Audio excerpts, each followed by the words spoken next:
Alright, magandang araw po sa inyo. Kwentong politika po tayo ngayon at sa pagkakataong ito, ating pag-uusapan ang mga kasong ikinaso kay VP Sara Duterte.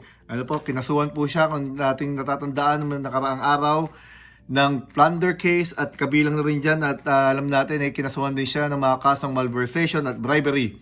Ang mga kinaso sa kanya ay nagmula po o nag-ugat dahil po sa kanyang paggamit ng confidential funds na hindi niya maipaliwanag sa House of Representatives kung saan napunta ang mga perang yan. Ating pong pag-uusapan yan, pero bago po ang lahat, huwag niyo po sana kalimutan mag-subscribe, mag-share, mag-like at mag-comment para po tuloy-tuloy po ang ating talakayan. Ngayon po, backtrack lang po tayo ng kaunti. Pag-uusapan din po pala natin bakit po pwedeng kasuhan ng plunder case si VP Sara samantalang hindi po pwedeng kasuhan ang ating sitting president ng criminal o civil cases habang siya'y nakaupo pa. Bakit di pwede kasuhan ng presidente? Pero itong VP Sara Duterte ay pwedeng kasuhan. Pag-usapan din ho natin yan. Pero sa ngayon, nag-ugat po ang kasong yan. Doon po nga po sa confidential fund. Ang kinaso po nila yung nagkakalagang 612.5 million na halaga ng confidential fund. Pero kung matatandaan po ninyo, noong 2022, nung siya po ay naging sekretarya ng Department of Education o DepEd, siya po ay naalanan ng 150 million confidential fund. Bukod pa po sa confidential fund ng OBP, Office of the Vice President, na 500 million. Pero po itong kinaso sa kanya ay total ng 612.5 million na di umano ay naging confidential fund niya ng mga taong 2022 hanggang 2023. Hindi natin malaman pa paano yan ang computation nila dyan. Pero yan po ang isinampang halaga na isampang kaso. Plunder case o pagdarambong. Iba po yan sa malversation. Ang malversation naman po na kasama sa kaso ay yun po yung mga direkta nilang paglilihis ng mga pondo para mapakinabangan nila yung pondo. Halimbawa, ginamit nila sa personal nilang mga pangangailangan o luho, samantalang yun ay yun ay nakalaan para sa ibang mga bagay na makakatulong sana sa lipunan, pero yan ay na-divert nila, malversation. Yun po, yung bribery, iba pa po yung kaso yan. Pero ang pagtuunan po natin pansin ngayon yung plunder o pagdarambong. Kasi po sa plunder po, kapag po ang halagang pinag-uusapan natin nasa I think 75 million pesos pataas o 50 million pataas na ill-gotten wealth, yung mga hindi maipaliwanag, hindi tumutugma sa SALN mo, yung halaga ng perang hinahanap sa'yo, mayroon kang pananagutan dyan dahil yan ay maaaring plunder kung mapapatunayan.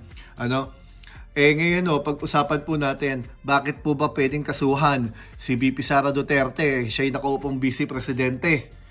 Bakit po siya pwedeng kasuhan ng civil o ng criminal case o sa pagkakataong ito ay sinampahan nga siya ng plunder? Samantalang ang ating presidente na nakaupo ay hindi pwedeng kasuhan.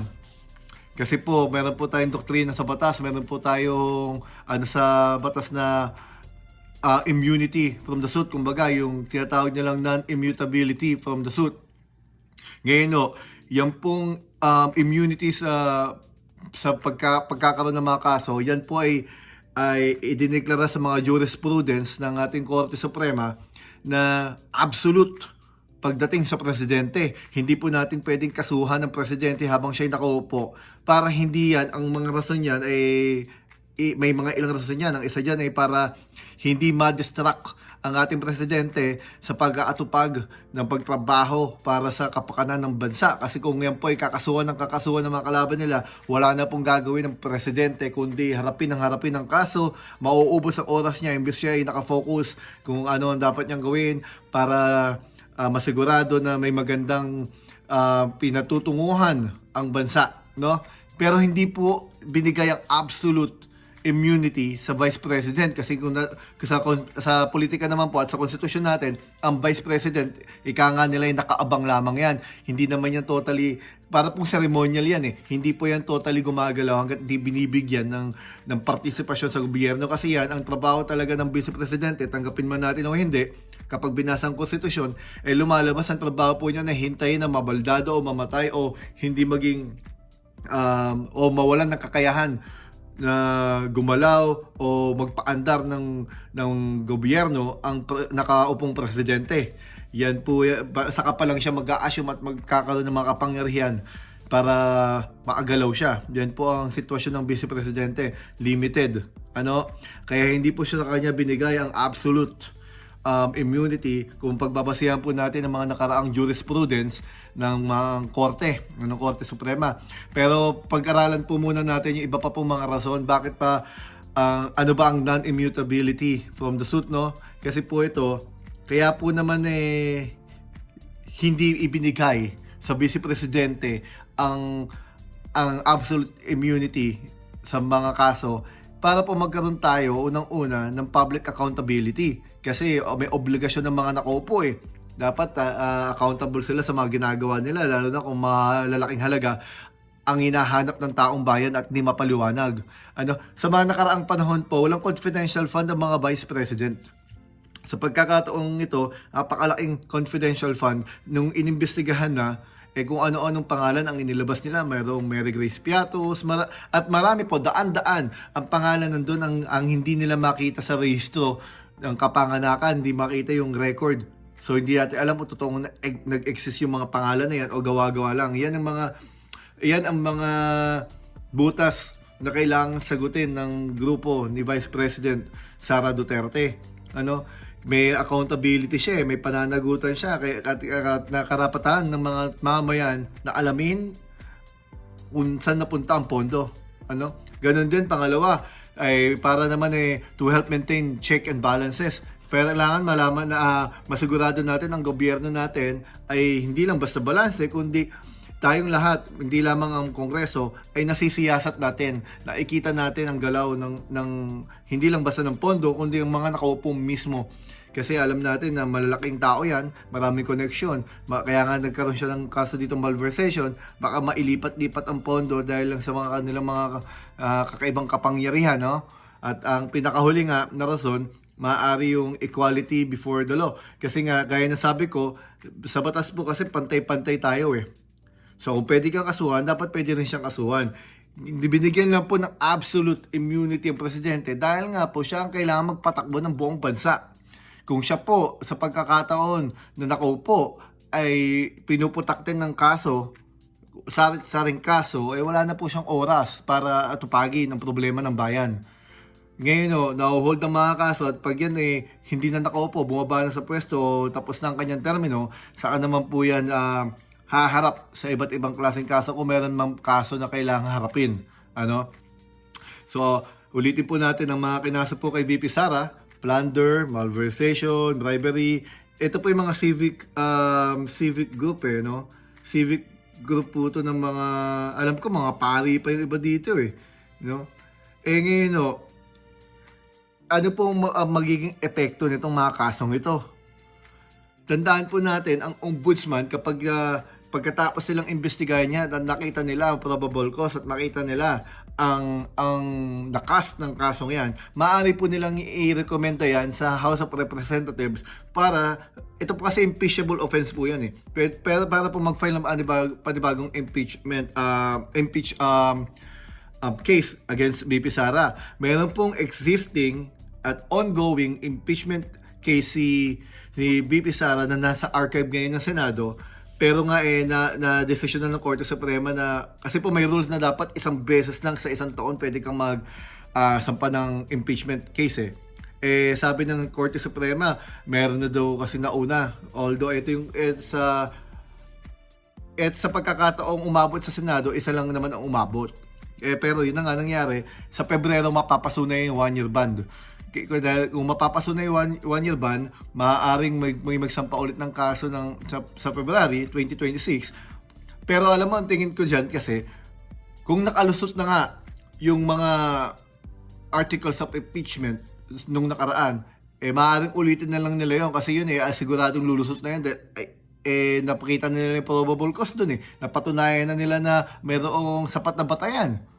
Kaya nga naipasa yun sa lower house, na-impeach siya, at ngayon dinala na sa Senado para ituloy ang paglilitis. Ang impeach po kasi, sa pagkakaalam po ng iba, pag sinabing impeach, tanggal na sa pwesto. Hindi ho, ang impeach po, ibig sabihin po noon, napatunayan sa lower house na mayroong basihan, kumbaga, ang mga reklamo na dapat ilagay sa paglilitis. At ang maglilitis noon ay ang Senado.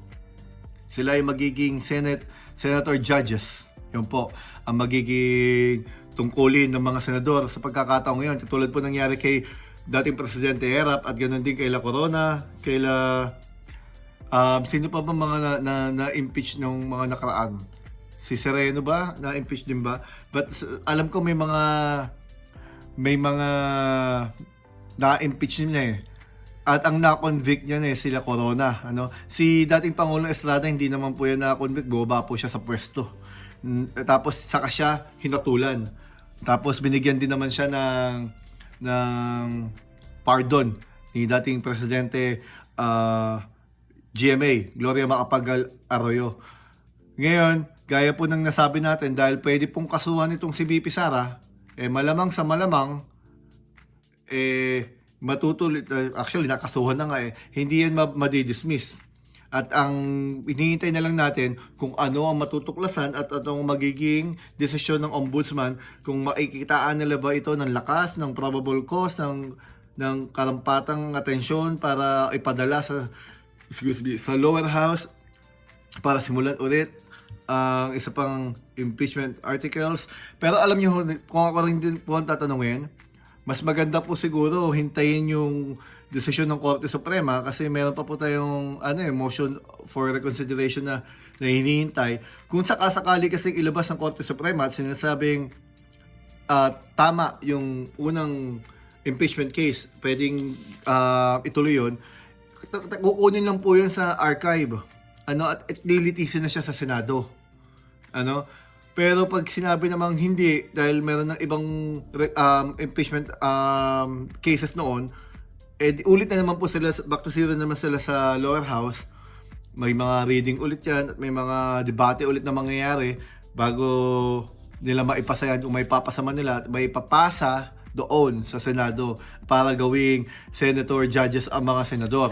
At alam naman natin doon, may mga kaalyadong vice-presidente na sana, at maging ang mga kalaban niya, na sana ang tignan ang lakas at ng ebidensya, kung ano ba ang dapat nilang alamin sa nagaganap na kaso. Hindi yung kanilang loyalty sa ilang tao, kundi kung ano ang sinasabi ng mga ebidensya.